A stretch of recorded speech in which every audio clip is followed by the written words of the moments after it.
Hello everyone, welcome to The Beat, a news and talk program brought to you by the Center for Community Media at Worcester State University.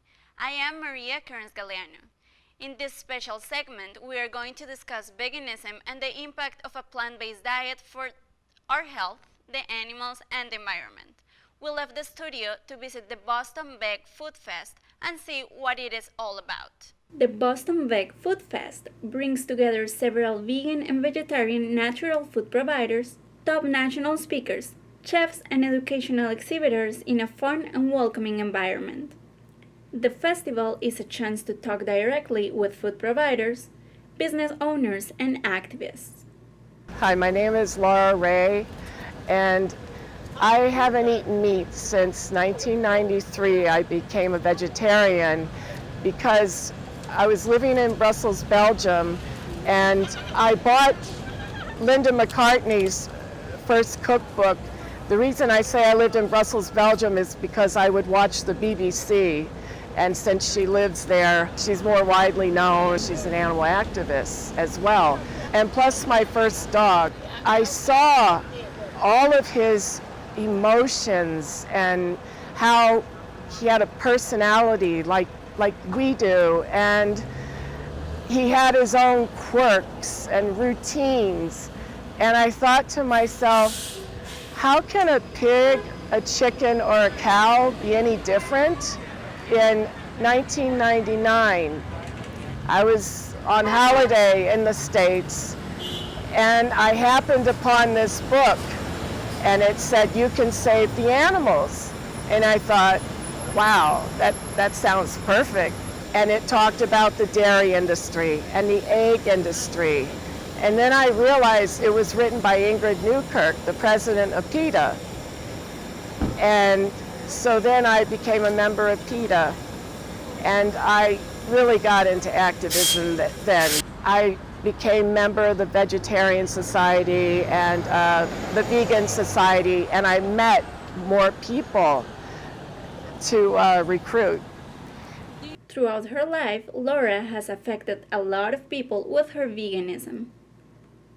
A lot of people listen and they think, oh, you know, how are animals any different than my dog and cat? That's what I tell them. They're all the same, all the same.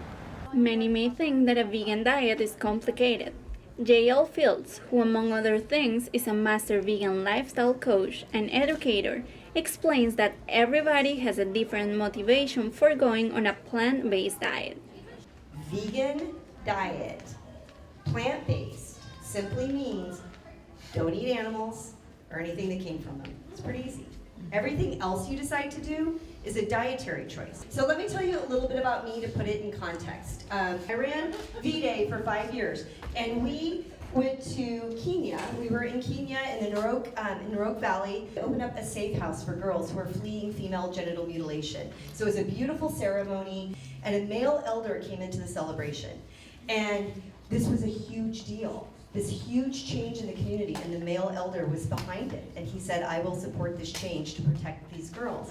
And he brought in his most prized possession, a goat. And then they slaughtered the goat, and we stewed the goat, and we had the goat for dinner. That was 15 years ago, and that's the day I became a vegetarian. There was something about meeting a goat and shaking his hoof and eating him that kind of changed everything. And my husband did all the cooking. So I called him in from the airport, and I'm like, hey, honey, quick, I'm a vegetarian. He's like, on it. Then I decide that I'm going to go vegan about 8 years after being vegetarian. So I come home and I say to my husband, I'm a vegan. He said, you're on your own. So I was 45 years old and I had not cooked for about 12 years. So suddenly I'm cooking again and trying to figure out this vegan thing. And then I went to Woodstock Farm Animal Sanctuary. I lived in New York at the time. And I met a goat named Clover. So I fell in love with Clover, and I just felt like it was this kind of full circle thing of I went vegetarian for a goat, and then I got to see what happens when animals are safe. So let's talk about why a lot of people are thinking about eating more plants. So some people are doing it for the animals. Duh, right? That's where vegan comes from. A lot of people are super motivated to eat plants now because of the environment. There's more information coming out about what animal agriculture is doing to the planet. And then there are lots of people who are motivated by health. I've experienced the health benefits of it. And JL is not the only one. Ellen Jeffy Jones has also experienced the health benefits of a plant-based diet when instead of performing a hysterectomy, her doctor advised that she started a vegan diet. The high-protein diets can work, but often at the expense of your heart and your kidneys. And as you can tell by my numbers there, I had the cholesterol and high readings there to prove it, and they wanted to put me on Lipitor. So was dancing around with those high numbers for 3 years, moved to Florida, found myself in the ER a second time with hemorrhaging fibroid tumors, and they said, we gotta do a hysterectomy. And my regular OB got on the phone and said, Ellen, go back to that vegan diet and call me in the morning. And sure enough, within 3 weeks, all signs of menopause were gone. Didn't need the hysterectomy. How many hysterectomies could be avoided if we had doctors who said, go on a vegan diet and call me in the morning? Did my first triathlon last year. Not sure I'll repeat that just because it takes a lot of time and training that I don't have. It's exhausting work, but somebody has to do it. We have to get out there with that vegan message for the animals, for our health, and of course for our planet. One of the biggest concerns people have regarding plant-based diets is protein. But should we be really concerned about it? Are you guys protein deficient? I hope we can get through this. I need some water. Oof. Every plant has protein. Even a banana has a gram of protein. No more than 10% of our daily calories needs to come from protein. And I always ask, who out there has a protein deficiency? Anybody? Okay, we're good. Yeah, there we go. We really should be concerned about getting enough fiber. Eating a plant-based diet will give you up to 60 grams of fiber on a daily basis. If you are eating standard American diet, it is 20 grams. Vegans avoid all food and products that use animals in the manufacturing process. Janine Taylor owns a vegan jewelry in Marlborough, Massachusetts. I'm originally from California, but I moved to Marlborough 21 years ago. I've been vegan for over 25 years now. I'm the owner of Snooty Jewelry. It is a vegan-owned and operated business. The question is, how can regular jewelry not be vegan? A lot of animal products in jewelry. There's oftentimes silk, leather, pearls, shell, bone, horn, and coral. Those are all animal products that we don't use. So you might have a bracelet that's strung on silk, but you can't see it, and of course it's not labeled that way. On October 21st and 22nd, hundreds of vegans, vegetarians, and veggie-curious got together for the 22nd annual Boston Veg Food Fest. Visit the festival next year, hear other people's experiences, and learn more about the beauty of a plant-based lifestyle. I went vegetarian for a goat. I went vegan because I thought I was on a diet. And I stayed vegan because I met a goat. So if you wanted to do something that was good for animals, and you wanted to do something good for your body, and you wanted small steps, give up dairy, give up chicken. The vegan community is exponentially expanding. There are now 1.6 million vegans in the US. Activist groups agree that vegans should be more vocal about this lifestyle and inform the community. On November 5th, the first Worcester Cube of Truth took place in Elm Park. We were there to learn about this type of activism. International Cube Day is a direct action street outreach and demonstration attempting to show the reality of animal cruelty.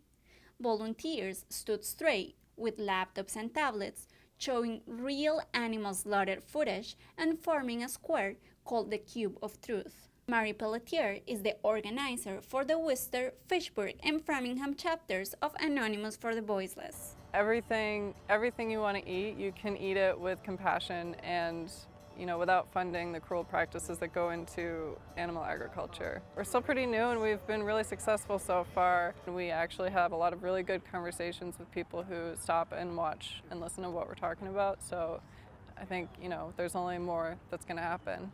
Around the world, all cubes operate simultaneously and they are known for making a big impact in the communities. Kevin Pelletier is also a vegan, and along with his wife, Mary, they have been spreading their message to people of all ages and backgrounds.